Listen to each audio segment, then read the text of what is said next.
Bhakti, bhakti, bhakti.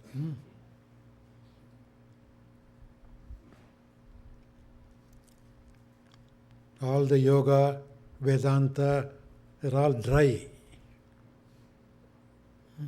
very masculine. Sage Ramakrishna Paramahamsa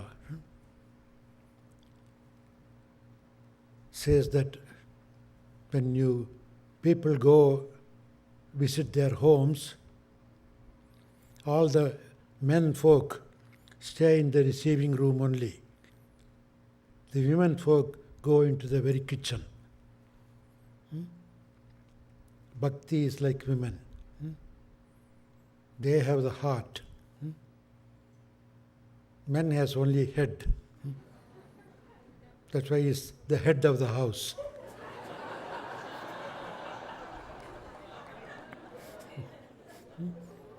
But he cannot be sweet in the head. He can only be sweet in the heart. That's why they call each other sweethearts. Bhakti needs heart, heart, heart. That's what God wants. Mere head alone is egoistic.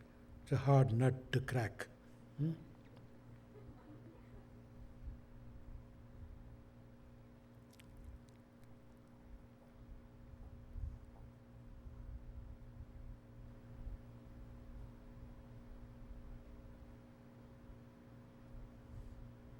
Bhakti Yoga, Bhakti Yoga. Why not we stop all this yoga practice and do just chanting, chanting, chanting?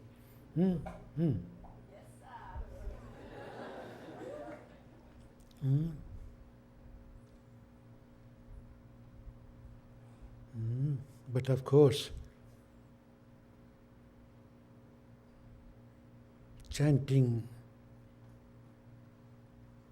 elevates your spiritual energy, but to handle that, you should have complete good body, good mind, controlled mind. Swami Vivekananda talks about chanting and bhakti. It's good to have it, but that alone is not enough. Because you have to handle the energy that's awakened by the chanting. So that's why we call it integral yoga. It integrates everything. Even though bhakti wakes up your energy, you have to have capacity to handle it. That means you have to have control over your body and mind. That is the reason why it should be a sort of balanced between the other yogas also. We need all different approaches. So mere Bhakti Yoga alone is not enough. Even though it's the best practice, one has to know how to use it. The elevated energy should be used properly. For that, you have to have a control of mind. And that control comes through Raja Yoga and through Hatha Yoga. Then it becomes a sort of integral practice, not one-sided. But the simple and the easiest way is bhakti, no doubt. Most of the sages and saints, for example, Ram Das, didn't do anything. All he did was Ram, Ram, Ram, Ram, Ram, Ram, Ram. See the last one, Ram Das. In that row, the last one is Bhakti Ram Das. He knows only the Rama name, Ram, Ram, Ram, Ram, Ram. That was enough. He became a saintly person. So nothing can beat Bhakti Yoga, no doubt.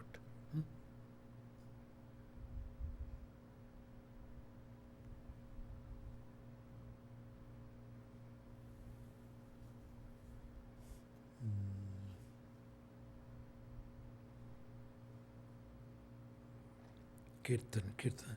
Kalau Kirtanat. In the Kali Yuga, Kirtan. Kirtan is the best practice.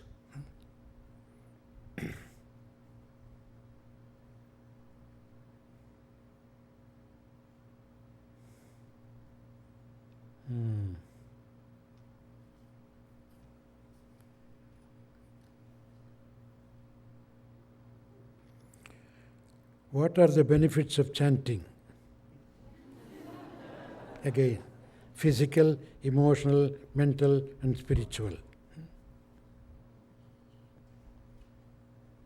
I seem to have answered all the questions.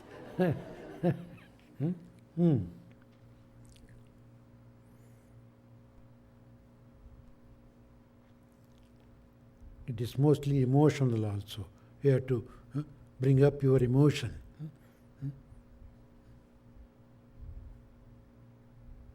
But mere chanting for sake of music alone is not enough.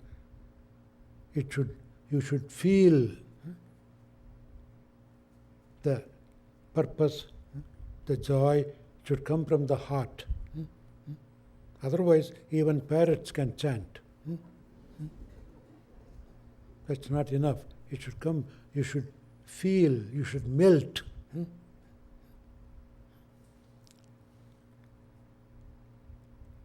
For that, you need a good body also.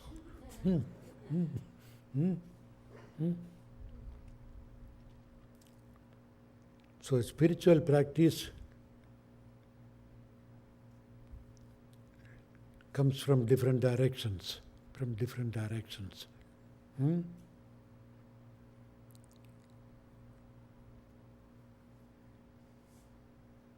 God is love, we say. How would you express love? It from the heart.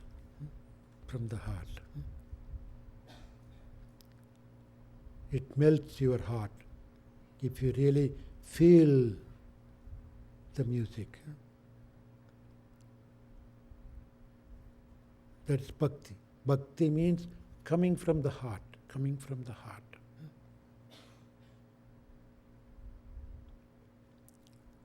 If you keep on chanting, at one point you may even forget everything. You may go into a sort of samadhi state.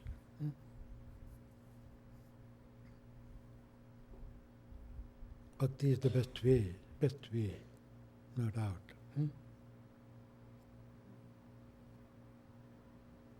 Of course, when you chant and sing and dance, it is physical also. You have to have good exercise for the body when you chant, when you dance. So there is emotion, there is mental. Mental means you feel that. Whatever name you chant, you should feel the presence of God. You feel it. You are not chanting for somebody else. You just close your eyes, you see the Lord coming in front of you, dancing with you.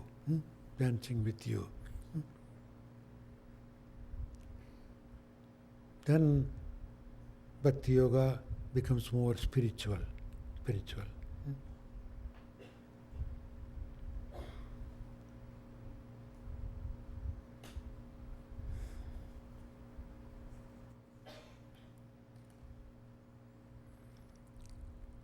Thank you for continuing support and inspiration.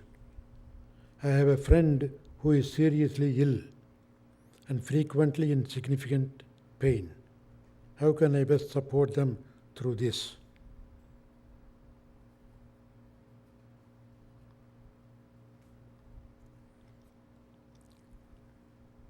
Tell the friend that no illness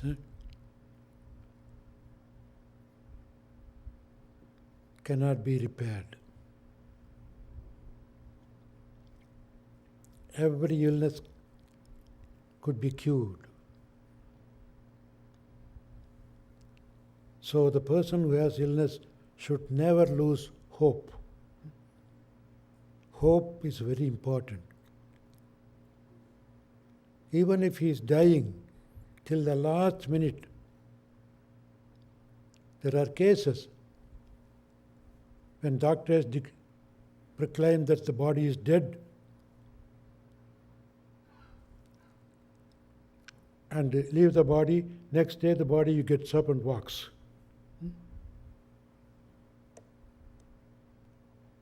So, nothing is impossible if you have complete hope.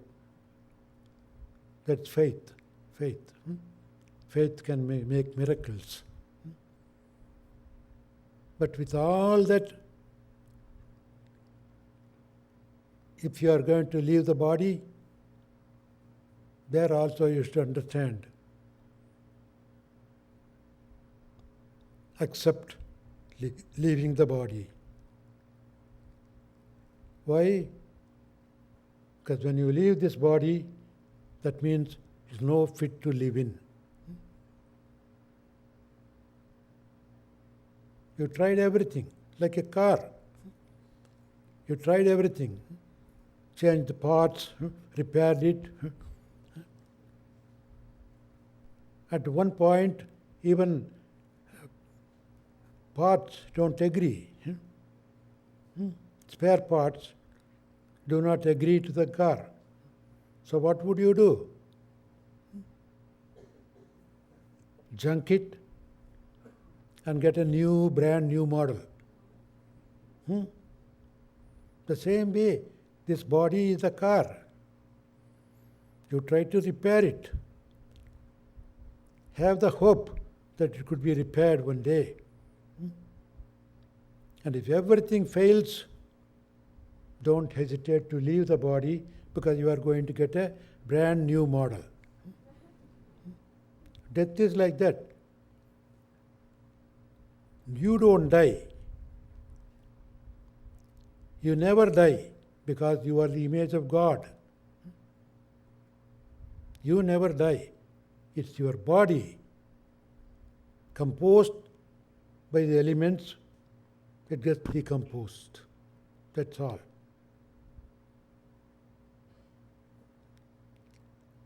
Don't you see or hear people saying, when you go to a village, ask about somebody, an old friend whom you know, and if he is no more, what will they say?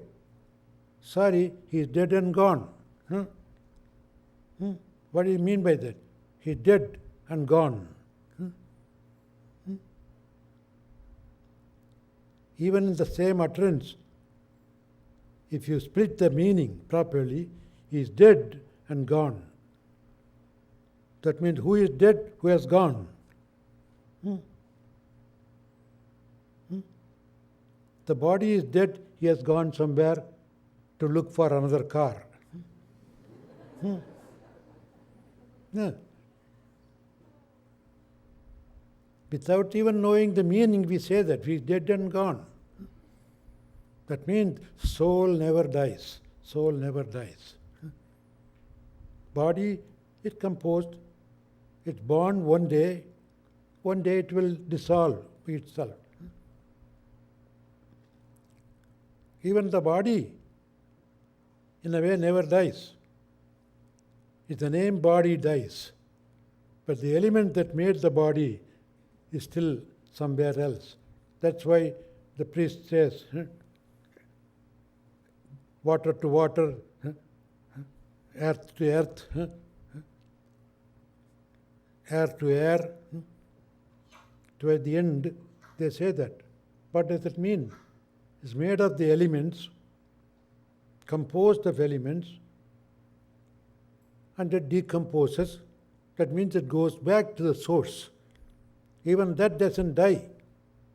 Only the name body is no more. It's almost like anything. Say, wood died, the board, the bench, the chairs are created. You call it chair. What is it? Nothing but wood. So it changes the name because it changed the shape. And if you break it into pieces, you don't call it chair anymore. It becomes a firewood. When you burn the firewood, what happens? There's no more firewood, but the ash is there. See? That's why the scriptures say, you never create anything new and you never destroy anything completely. You can change the forms and names. And for the change, each change, you give a new name. Even you people, when you grow up, when you were young, you are not called grown up. You are a baby. And then a young boy or a girl, an adult, and an old man. You are the same.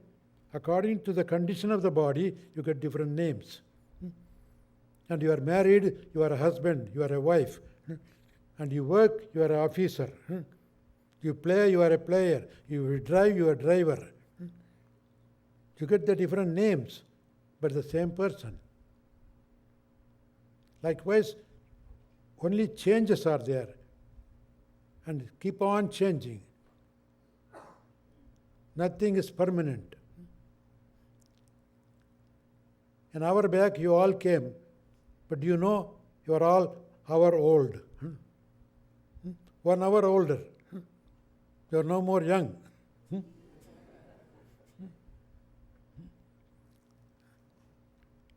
That's why 1 day older, 1 month older, 1 year older, 1 hour older.